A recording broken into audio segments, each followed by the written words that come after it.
ଭିଜିଲାନ୍ସର ଜାଲରେ ପଡ଼ିଛନ୍ତି ବୌଦ୍ଧର ଆର୍ଟିଓ ବସନ୍ତ କୁମାର ମହାପାତ୍ର।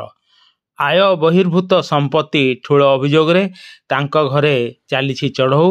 ଭୁବନେଶ୍ୱର, ବୌଦ୍ଧ ଓ ଗଞ୍ଜାମ ଜିଲ୍ଲା, ବ୍ରହ୍ମପୁର, ଭଞ୍ଜନଗର ଏପରିକି 10ଟି ସ୍ଥାନରେ ଚଢ଼ଉ ଚାଲିଛି। ଭଡ଼ାଘର, ଅଫିସ, ପୈତୃକ ଘରେ ମଧ୍ୟ ଭିଜିଲାନ୍ସ ବିଭାଗ ରେଡ୍ ଜାରି ରଖିଛି। ତେବେ ଏହି ଟିମ୍ରେ 2 ଜଣ ଅତିରିକ୍ତ ଏସ୍ପି, 6 ଜଣ ଡିଏସ୍ପି, 6 ଜଣ ଇନ୍ସପେକ୍ଟର ସାମିଲ ରହିଛନ୍ତି।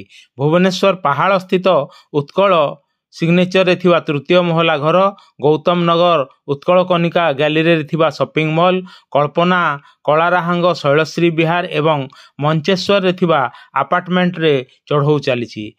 ଗଞ୍ଜାମ ଭଞ୍ଜନଗରରେ ଥିବା ପୈତୃକ ଘର ଏବଂ ବ୍ରହ୍ମପୁର କମାପଲ୍ଲୀରେ ବି ଚଢ଼ଉ କରୁଛି ଭିଜିଲାନ୍ସ।